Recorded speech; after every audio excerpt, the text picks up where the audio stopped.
Well, this morning tension is high in South Tampa after a public meeting about a major flood relief project. Business owners now worried that multi-million-dollar South Howard Avenue project could hurt the bottom line, even as residents desperately need flood relief. Yeah, 10 Tampa Bay's Nick Valturo is live for us this morning in Tampa. And Nick, the city held a meeting just last night. Things got pretty tense over this plan. Yeah, Caitlin, Jameson, good morning. Things definitely did get tense. Tensions were high. Even at one point, security had to be called because people were truly upset. Now, business owners are submerged in concerns over last night's meeting. They're worried this multi-million-dollar contract, this project, is going to force them to abandon ship altogether. And neighborhoods in South Tampa, like Parkland Estates and Palmacia Pines, have been treading water literally. These areas flood not only just during hurricanes, but even during heavy thunderstorms. Now, the city's $65 million solution: bury a box culvert under South Howard Avenue, directing stormwater to the bay.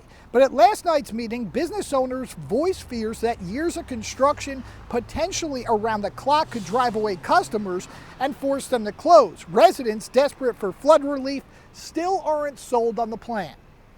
We have picked the least disruptive route possible in terms of many parameters, in terms of residential impacts, business impacts, other things such as trees, permitting. We have a variety of parameters we look at, and we feel that this is the best route in terms of the least impacts for everyone. Horrible. It's going to change the community. It's going to change the landscape. And I don't think people actually realize how massive this project is.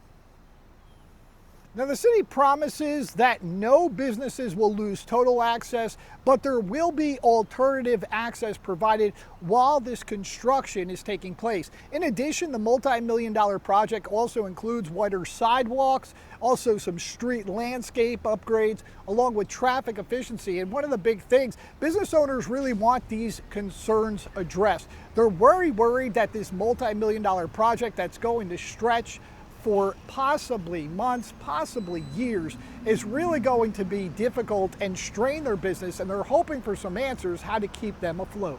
Yeah, when you say this could just stretch out, Nick, how long will it take for residents to actually see any flood relief?